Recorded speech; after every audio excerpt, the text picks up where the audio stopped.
ಮತ್ತೆ ₹4 ಹಾಲಿನ ದರ ಏರಿಕೆ ಆಗಿದೆ, ಏನು ಹೇಳ್ತೀರಾ? ಕಾಂಗ್ರೆಸ್ ಆಡಳಿತ ಬಂದ ಮೇಲೆ ಇದೀಗಾಗಲೇ ಹಲವಾರು ಬಾರಿ ಹಾಲಿನ ಬೆಲೆ ಜಾಸ್ತಿ ಆಗಿದೆ. ಜನಸಾಮಾನ್ಯರ ಹೊಟ್ಟೆಗೆ ಹೊಡೆಯುವಂಥ ಕೆಲಸ ಆಗ್ತಾ ಇದೆ. ಇವತ್ತೇನು ಸರ್ಕಾರ ಬಂದ ಮೇಲೆ ಗೃಹಲಕ್ಷ್ಮಿ ನಾವು ಆ ಯೋಜನೆ ಕೊಡ್ತೇವೆ, ಈ ಯೋಜನೆ ಕೊಡ್ತೇವೆ ಅಂತ ಒಂದು ಅಧಿಕಾರಕ್ಕೆ ಬಂದಿರುವ ಈ ಪೊಳ್ಳು ಭರವಸೆ ಇಟ್ಕೊಂಡು ಜನರನ್ನು ಮಂಗ ಮಾಡಿ ಬಂದಿರುವಂಥ ಈ ಸರ್ಕಾರ ಇವತ್ತು ಏನು ಈ ಯೋಜನೆಗಳನ್ನು ಕೊಡಲಿಕ್ಕೆ ಬೇಕಾಗಿ ಜನರ ಹೊಟ್ಟೆಗೆ ಹೊಡಿತಾ ಇದ್ದಾರೆ. ಇವತ್ತು ಹಾಲಿನ ಬೆಲೆ ಸಡನ್ಲಿ ಆಗಿ ₹4 ಜಾಸ್ತಿ ಮಾಡಿದ್ದಾರೆ ಅಂತಂದರೆ ₹4 ಅಂದರೆ ಅದು ಚಿಕ್ಕ ವಿಷಯ ಅಲ್ಲ. ದಿನಗೂಲಿ ಮಾಡಿ ಕೆಲಸ ಮಾಡಿ ಜೀವನ ಮಾಡುವಂತಹ ಕಡು ಬಡವರಿಗೆ ಹಾಗೂ ಮಧ್ಯಮ ವರ್ಗದವರಿಗೆ ಈ ₹4 ಬೆಲೆ ಬಹಳಷ್ಟು ಅತ್ಯುತ್ತಮವಾದುದು. ಹಾಗಾಗಿ ಇವತ್ತೇನು ಯೋಜನೆಗಳನ್ನು ನೀವು ಕೊಡ್ತಾ ಇದ್ದೀರಾ, ಕೊಡಬೇಡಿ ಅಂತ ನಾವು ಹೇಳ್ತಾ ಇಲ್ಲ. ಆದರೆ ಯೋಜನೆಗಳು ಪ್ರತಿಯೊಬ್ಬರಿಗೆ ಕೊಡುವಲ್ಲಿ ಒಂದು ದಿನವನ್ನು ನಿಗದಿ ಮಾಡಿ, ನಿಮ್ಮ ಯೋಜನೆಗಳಿಗೆ ಯಾವ ದಿನ ಅಂತ ಇಲ್ಲ, ಅಂದರೆ ಒಂದು ತಿಂಗಳಿಟ್ಟರೆ ಇನ್ನೊಂದು ತಿಂಗಳು ಇರುವುದಿಲ್ಲ, ಅದು ಸರಿಯಾಗಿ ಬರ್ತಾ ಇಲ್ಲ. ಹಾಗಾಗಿ ಕೊಡುವಂಥದ್ದನ್ನು ಸರಿಯಾಗಿ ಕೊಡಿ, ಅದಕ್ಕೊಂದು ದಿನವನ್ನು ನಿಗದಿ ಮಾಡಿಕೊಡಿ. ಹಾಗೆ ಮೊದಲನೇದಾಗಿ ನಾನು ಹೇಳ್ತಿದ್ದೇನೆ, ನಿಮ್ಮ ಆಡಳಿತ ಬಂದ ಮೇಲೆ BPL ಕಾರ್ಡ್ ಆಗಿ APL ಕಾರ್ಡ್ ಆಗ್ತಾ ಇಲ್ಲ. ಜನರಿಗೆ ಬೇಕಾಗಿರುವಂಥದ್ದು ರೇಷನ್ ಕಾರ್ಡ್. ಈ ರೇಷನ್ ಕಾರ್ಡನ್ನು ಮೊದಲು ನೀವು BPL APL ಕಾರ್ಡ್ ಏನಿದೆ ಅದನ್ನು ಜನರಿಗೆ ಸಿಗುವಾಗೆ ಮಾಡಿ ಅಂತ ನಾನು ಕೇಳ್ತಾ ಇದ್ದೇನೆ. ನಂದಿನಿ ಹಾಲಿನ ದರ ಹೆಚ್ಚಳ ಆಗಿದೆ ಅಂತ ಈಗಾಗಲೇ ತಿಳಿದಿದ್ದೇವೆ. ಬಹುಶಃ ಹಾಲಿನ ಒಕ್ಕೂಟದ ಮಂಡಳಿಯ ಒಂದು ಏನು ಅವರ ಬೇಡಿಕೆ ಇದೆ ಆ ಮೇರೆಗೆ ಇವತ್ತು ರಾಜ್ಯ ಸರ್ಕಾರ ಬೆಲೆ ಹೆಚ್ಚಳ ಮಾಡಿರುವಂಥದ್ದು.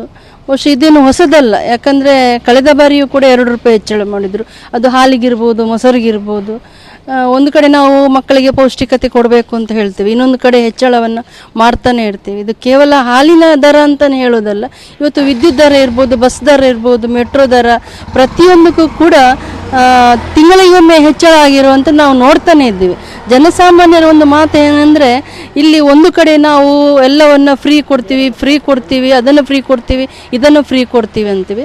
ಇನ್ನೊಂದು ಕಡೆ ಎಲ್ಲದಕ್ಕೂ ಪ್ರತಿನಿತ್ಯ ಉಪಯೋಗಿಸುವಂಥ ವಸ್ತುಗಳ ಏನಿದೆ, ನಾವು ಬಳಸುವಂಥ ವಸ್ತುಗಳೇನಿದೆ ಅದರ ಬೆಲೆ ಏರಿಕೆ ಆಗುವಂಥದ್ದು ಇದು ವಿಪರೀತವಾಗಿ ನಮಗೆ ಕಾಣಿಸ್ತಾ ಇದೆ. ಬಹುಶಃ ಬಡ ಕುಟುಂಬದಲ್ಲಿ ಜೀವಿಸುವಂಥ ಪ್ರತಿಯೊಂದು ವ್ಯಕ್ತಿ, ಮಧ್ಯಮ ವರ್ಗ, ನೇರವಾಗಿ ಹೇಳುವುದಂದರೆ ಮಹಾ ಮಟ್ಟದಲ್ಲಿ ಕೂಡ ನಾವು ಸಮಸ್ಯೆಯನ್ನು ಎದುರಿಸ್ತಾ ಇದ್ದೇವೆ. ನೇರವಾಗಿ ಜನ ಏನು ಹೇಳ್ತಾ ಇದ್ದಾರೆ ಅಂದರೆ, ನಮಗೆ ಫ್ರೀ ಭಾಗ್ಯನೇ ಬೇಡ, ಈ ಹೆಚ್ಚಳವನ್ನು ಮಾಡಬೇಡಿ, ಹೇಗಿತ್ತು ಅದನ್ನೇ ಮುಂದುವರಿಸ್ಕೊಂಡು ಹೋಗಿ ಅಂತ ನಾನು ಹೇಳುವಂಥದ್ದು. ಇವತ್ತು ನಂದಿನಿ ಹಾಲಿನ ದರ ಹೆಚ್ಚಳದಿಂದ ಇವತ್ತು ನೇರವಾಗಿ ರೈತರಿಗೆ ಉಪಯೋಗ ಆಗುವುದಾದರೆ ಅದು ಖಂಡಿತವಾಗಿ ಒಳ್ಳೆಯದು. ಯಾಕಂದರೆ ಅವರು ದರವನ್ನು ಹೆಚ್ಚಳ ಮಾಡಿ ಅದರಲ್ಲಿ ಬರುವಂಥ ದುಡ್ಡನ್ನು ನೇರವಾಗಿ ರೈತರ ಅಕೌಂಟಿಗೆ ಹಾಕೋದಾದರೆ ಅದು ಒಂದು ರೀತಿಯಲ್ಲಿ ರೈತರಿಗೆ ಉಪಯೋಗ ಆಗ್ಬೋದು. ಇದು ಎಲ್ಲಿಗೆ ಹೋಗ್ತದೆ ಈ ದರ ಹೆಚ್ಚಳ, ಅದು ಸರ್ಕಾರ ಅದನ್ನು ಯೂಸ್ ಮಾಡುತ್ತಾ, ಒಟ್ಟು ಸರ್ಕಾರದ ವೈಫಲ್ಯ ಅಂತ ನೇರವಾಗಿ ಹೇಳ್ಬೋದು. ಇವತ್ತು ಕಾಂಗ್ರೆಸ್ ಸರ್ಕಾರ ಬಂದಾಗಿನಿಂದ ಜನರು ಒಂದಲ್ಲ ಒಂದು ಸಮಸ್ಯೆಯನ್ನು ಎದುರಿಸ್ತಾನೆ ಇದ್ದಾರೆ. ನಾವು ಖಂಡಿತವಾಗಿ ಇದನ್ನು ಮಹಿಳೆಯಾಗಿ ನಾನು ಖಂಡಿಸ್ತೀನಿ. ಯಾಕಂದರೆ ಇವತ್ತು ಮಹಿಳೆಯರು ಹೆಚ್ಚಾಗಿ ಮಾತನಾಡುವಂಥದ್ದು ಬೆಲೆ ಏರಿಕೆಯ ಬಗ್ಗೆ. ಮಹಿಳೆಯರಿಗೆ ಹೆಚ್ಚಾಗಿ ಗೊತ್ತಿದೆ ಯಾವ ವಸ್ತುಗೆ ಎಷ್ಟು ಬೆಲೆ ಏರಿಕೆ ಆಗಿದೆ, ಒಂದು ತಿಂಗಳಲ್ಲಿ ಖರ್ಚು ವೆಚ್ಚಗಳು ಎಷ್ಟು, ಅದನ್ನು ಯಾವ ರೀತಿಯಲ್ಲಿ ಸರಿದೂಗಿಸಬೇಕು. ಇಲ್ಲಿ ಸಂಬಳ ಜಾಸ್ತಿ ಆದರೆ ಒಂದು ರೀತಿಯಲ್ಲಿ ಟೆನ್ಷನ್ ಇಲ್ಲ, ಇದು ಬೆಲೆ ಏರಿಕೆ ಆಗ್ತಾ ಇದೆ, ಸಂಬಳ ಕಡಿಮೆನಿದೆ, ಆ ಸಂಬಳದಲ್ಲೇ ಬದುಕಬೇಕು, ಅದು ಹೇಗೆ ಅಂತ ಪ್ರತಿನಿತ್ಯ ಮಹಿಳೆಯರು ಮಾತನಾಡುವಂಥದ್ದು. ಅದಕ್ಕೆ ಖಂಡಿಸಲೇಬೇಕಾಗ್ತದೆ. ಅದೇ ಹಾಲೆಂಬುದು ನೋಡಿ ಒಂದು ಮನುಷ್ಯ ಜೀವನದಲ್ಲಿ ತುಂಬ ಅವಶ್ಯಕವಾದ ವಸ್ತು. ಯಾಕೆಂದರೆ ಬೆಳಿಗ್ಗೆ ಎದ್ದ ಕೂಡಲೇ ಪ್ರತಿಯೊಬ್ಬರು ಒಂದು ಕುಡಿಯೋ ಅವರಿಗೊಂದು ರೂಢಿ ಇರುತ್ತೆ. ಟೀ ಕಾಫಿಗೆ ಹಾಲು ಎಂಬುದು ತುಂಬ ಅವಶ್ಯಕವಾದ ವಸ್ತು.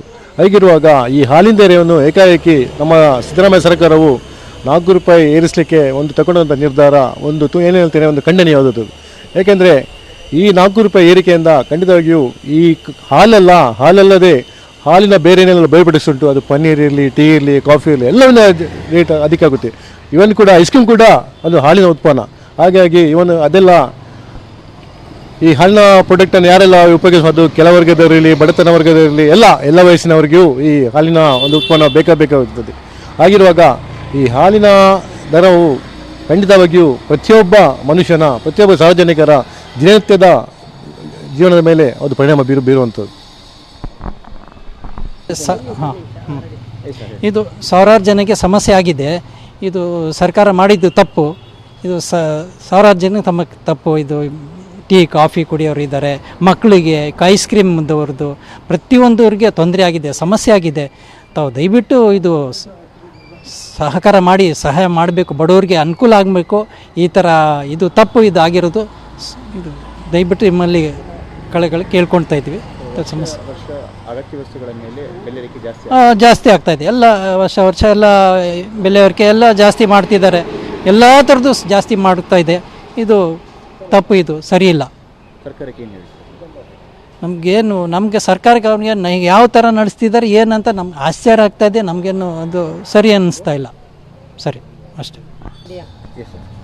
ಸರ್. ಅದೆಲ್ಲ ಗ್ಯಾರಂಟಿ ಯೋಜನೆಯಿಂದನೇ ಆಗ್ತಾಯಿದೆ ಸರ್. ಅದು ಈ ಥರ ಫ್ರೀಯಾಗಿ ಕೊಡ್ತಾ ಇದ್ರಿಂದ ಎಲ್ಲರೂ ನಿರುದ್ಯೋಗ ಸಮಸ್ಯೆ ಎದುರಿಸ್ತಾ ಇದ್ದಾರೆ. ಇದರಿಂದ ತುಂಬ ಎಫೆಕ್ಟ್ ಇದೆ. ಯಾವುದು ಒಳ್ಳೇದಂತ ಇಲ್ಲ. ಇದು ಫ್ರೀ ಯೋಜನೆ ಏನೇನೆಲ್ಲ ಕೊಡ್ತಾ ಇದ್ದಾರಲ್ಲ, ಇದು ಯಾವುದೂ ಒಳ್ಳೇದಲ್ಲ. ಜನರಿಗೆ ಎಲ್ಲರೂ ದುಡಿದು ತಿನ್ನಬೇಕು, ಇವ್ರು ಕೊಡ್ತಾ ಇರೋದು ಒಳ್ಳೇದಲ್ಲ ಅಂತ ನನ್ನ ಅನಿಸಿಕೆ.